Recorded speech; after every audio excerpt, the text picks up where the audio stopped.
ഒമാനിൽ കടന്നു ചെന്നാൽ ഒമാനിലെ സലാലയിൽ മനോഹരമായ ഭൂപ്രകൃതിയാണ്. കേരളത്തിന്റെ ഭൂപ്രകൃതി അനുസ്മരിപ്പിക്കുന്ന രീതിയിൽ പച്ചപ്പുള്ള മനോഹരമായ മലനിരകളും നല്ല സുന്ദരമായ പിന്നെ അരുവികളും ഒക്കെ ഉള്ള മനോഹരമായ സലാല, ഒമാനിലെ സലാല. അവിടെ മഹാനായ ഉവൈസുൽ ഖറനി റളിയല്ലാഹു അൻഹുവിന്റെ മക്ബറയുണ്ട്. ഒരു അഭിപ്രായമാണ് അവിടെയാണ് അദ്ദേഹത്തിന്റെ മക്ബറ ഉള്ളതെന്ന്. ആ മക്ബറയിലേക്ക് ഇങ്ങനെ കടന്നു ചെന്ന് അവിടെ നിൽക്കുമ്പോൾ പ്രിയപ്പെട്ടവരെ 1400 വർഷങ്ങൾക്കപ്പുറത്തേക്ക് മനസ്സ് പിന്നെ പറന്നു പോകാത്തവരുണ്ടാവോ? നബി സല്ലല്ലാഹു അലൈഹി വസല്ലം തങ്ങളോടുള്ള സ്നേഹം മൂത്ത് ലഹരിയായി മാറിയ ഒരു മനുഷ്യൻ. ആ മനുഷ്യനെ പറ്റി ഹബീബായ തങ്ങൾ പറഞ്ഞതെന്താ സല്ലല്ലാഹു അലൈഹി വസല്ലം? സ്വഹാബിമാരോടാ പറഞ്ഞത്, നിങ്ങൾ അദ്ദേഹത്തോട് ദുആ ചെയ്യിപ്പിച്ചോളൂ എന്ന്. സിദ്ദീഖ് റളിയല്ലാഹു അൻഹു ഉണ്ട് ആ കൂട്ടത്തില്, ഉമർ റളിയല്ലാഹു അൻഹു ഉണ്ട്. അത്ര വലിയ മഹാന്മാരായ സ്വഹാബിമാരോട് പറയാ, നിങ്ങൾ ഉവൈസിനെ കണ്ടാൽ ദുആ ചെയ്യിപ്പിച്ചോളൂ റളിയല്ലാഹു അൻഹു. ആ മനസ്സ് അത്രമേൽ തെളിയാൻ കാരണം എന്താ? മെലിഞ്ഞുള്ളൊരു മേനിയതാ,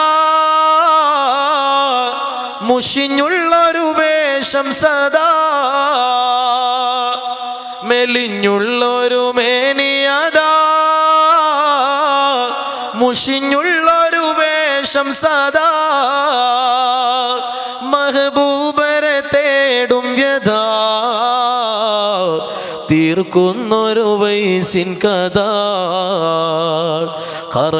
കറനങ്ങാടിയിൽ വരും കരൾ പൊട്ടിയവർ ചോദിക്കും, മദീനക്കാരുണ്ടോ, മദീനക്കാരുണ്ടോ?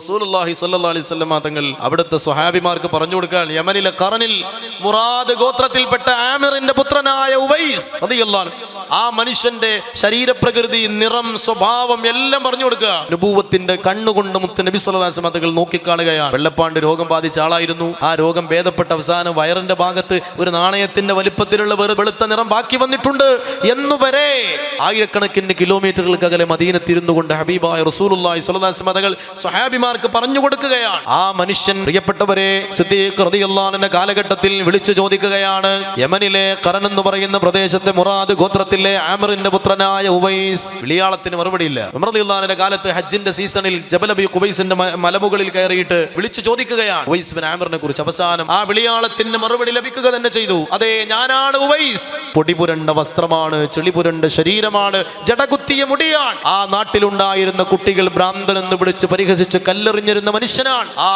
കല്ലേറുകളെ പൂമാല പോലെ പുഞ്ചിരിയോടെ സ്വീകരിച്ച സാധുവായ മനുഷ്യൻ. ആ മനുഷ്യൻ അരികിലേക്ക് സ്വഹാബിമാര് വന്ന് പൊതിഞ്ഞു നിൽക്കുകയാണ്. എന്നിട്ട് പറയാണ്, നിങ്ങൾ ഞങ്ങൾക്കും വേണ്ടി ദ്വാരക്കണേ. സ്വഹാബിമാരാ പറയുന്നത് ഒരു സ്വഹാബിയല്ലാത്ത മനുഷ്യനോട്. ആ മനുഷ്യന്റെ സ്ഥാനം എന്ത് പ്രിയപ്പെട്ടവരെ!